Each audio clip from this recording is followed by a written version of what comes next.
तेलंगाना में daily average से 12,000 ज़्यादा सिलेंडर्स डिलीवर हो रहे हैं।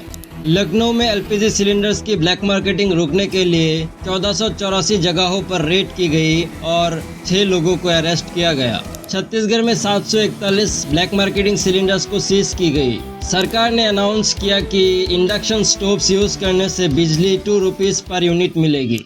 इंडिया में फ्री गैस सिलेंडर यानी प्रधानमंत्री उज्ज्वला योजना 1 मई 2016 को स्टार्ट की गई थी और इसका मेन पर्सपेक्टिव ये था कि पुअर फैमिलीज को हार्मफुल कुकिंग फ्यूल से बचाया जाए। ये स्कीम गरीब लोगों को लेस अमाउंट पे कनेक्शंस देता था ताकि वो भी रिच लोगों के जैसा एक क्लीन एनर्जी यूज कर पाए। इससे हार्मफुल फ्यूल जैसे वुड, कोल यूज करने से जो हेल्थ इश्यूज आते थे लाइक लंग इश्यूज, स्ट्रोक्स और कैंसर जैसी घातक बीमारियों से भी छुटकारा मिलता है। इंडिया में करीब 34 करोड़ से ज़्यादा लोग एलपीजी कनेक्शंस यूज़ करते हैं और उनमें से करीब 90% से ज़्यादा लोग डोमेस्टिक सिलेंडर्स यूज़ करते हैं। और आपके माइंड में ये सवाल आ रहा होगा कि ये डोमेस्टिक सिलेंडर्स क्या होता है। तो जिन लोगों को नहीं पता उनको बता दो, सिलेंडर्स मेनली 2 टाइप के होते हैं, एक डोमेस्टिक सिलेंडर्स और एक कमर्शियल सिलेंडर। तो डोमेस्टिक सिलेंडर जो कि हमारे घर में यूज़ होता है 14.2 kgs का, और दूसरा डोमेस्टिक सिलेंडर जो कि 19 kg का होता है और ये मेनली होटल्स, रेस्टोरेंट्स, ये सब बड़े बड़े इंस्टीट्यूशंस में यूज़ किया जाता है।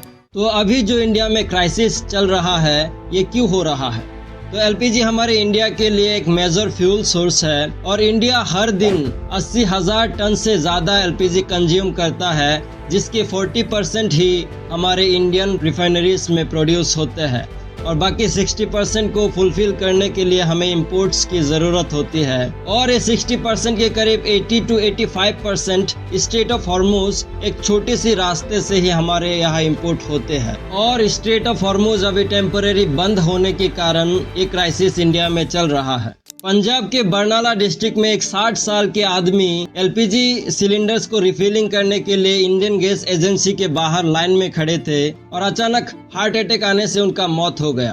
पंजाब के सहना विलेज के Bhushan Kumar Indian gas agency के बाहर 125 लोगों के लाइन में खड़े थे और उनका नंबर था 25। गैस एजेंसी गैस डिस्ट्रीब्यूट करने का टाइम 8 बजे अनाउंस करने के बाद भी सुबह 5 बजे से लोग लाइन में खड़े थे और लाइन में खड़े लोग ये भी इल्जाम लगा रहे थे कि गैस एजेंसी ने गैस रिफिलिंग का टाइम 45 दिन तक इंक्रीज कर दिया, जबकि पहले गैस रिफिलिंग का टाइम सिर्फ 25 दिन का ही था। जग्गा सिंह जो सीरियल नंबर 3 पे खड़े थे, उन्होंने बताया कि वो सुबह 4:30 बजे गैस रिफिलिंग के लिए आया था और भूषण कुमार 5 बजे। जब भूषण कुमार अचानक लाइन में कोलैप्स कर गए तो लाइन में खड़े सब लोग शॉक रह गया। उनको हॉस्पिटल में ले जाया गया लेकिन रास्ते में ही उनका मौत हो गया।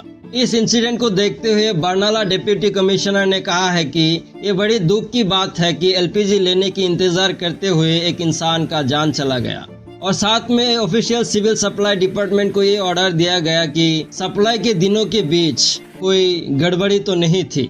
गुड़गांव के कई स्कूल जो स्टूडेंट को खाना देते हैं वो अब पेरेंट्स को बोल रहे हैं कि घर से खाना भेजने के लिए तैयार रहे, क्योंकि एलपीजी सिलेंडर्स की कमी होने से स्कूल किचन्स बंद होने का खतरा है। स्कूल मैनेजमेंट्स ने कहा है कि एलपीजी डिलीवरी डिले होने के कारण स्कूल कैंटीन्स को चलाना इम्पॉसिबल हो गया है। कुछ स्कूल्स का कहना है कि उनके पास सिर्फ 2 दिन का ही स्टॉक बचा है और उसके बाद वो कैंटीन कंटिन्यू नहीं कर सकते। एक स्टूडेंट के गार्डियन बोलते हैं खाना बनाने के टाइम नहीं होने के कारण वो अपने बच्चे को ऐसे स्कूल में एडमिशन करवाया था। स्कूल का कहना है अनसर्टेनिटी की वजह से आगे का प्लानिंग करना मुश्किल हो गया है। कई कैंटीन पहले से बंद हो चुके हैं और कुछ ने वार्निंग दी है कि अगर सप्लाई ठीक से नहीं हुई तो सर्विस पूरी तरह रुक सकती है। ऑफिशियल स्टेटमेंट के मुताबिक एलपीजी क्राइसिस के बीच उत्तर प्रदेश के फूड सिविल सप्लाईज डिपार्टमेंट ने लखनऊ की 1484 जगहों पर एलपीजी की ब्लैक मार्केटिंग रोकने के लिए रेड की और 6 लोगों को अरेस्ट किया गया। इस पूरी ऑपरेशन में 24 एफआईआर रजिस्टर्ड हुए, 4 एलपीजी डिस्ट्रीब्यूटर्स के खिलाफ और 20 जनरल लोग जो एलपीजी ब्लैक मार्केटिंग में इन्वॉल्व थे उनके खिलाफ एफआईआर रजिस्टर्ड हुए और 19 लोगों के खिलाफ कानूनी कार्रवाई शुरू की गई। छत्तीसगढ़ के 102 लोकेशंस पे लगभग 741 सिलेंडर्स सीज किए गए और उनमें से रायपुर में 399 और बिलासपुर में 130 ब्लैक मार्केटिंग सिलेंडर सीज किए गए। तमिलनाडु गवर्नमेंट ने अनाउंस किया कि जो भी रेस्टोरेंट्स, होटल्स और टी शॉप्स अपना बिजनेस चलाने के लिए कमर्शियल सिलेंडर्स की बजाय इंडक्शन स्टोव्स का यूज करेंगे, उसको बिजली का बिल 2 रुपीज पर यूनिट का सब्सिडी दिया जाएगा। और ये सब्सिडी तब तक जारी रहेगी जब तक सेंटर से कमर्शियल सिलेंडर्स की रेस्ट्रिक्शंस हटाई नहीं जाती। तेलंगाना सरकार ने बताया है कि 13 मार्च को नॉर्मल दिनों के मुकाबले 12,000 ज़्यादा सिलेंडर्स डिलीवर किए गए और इस दिन 2,37,123 सिलेंडर्स डिलीवर हुए हैं।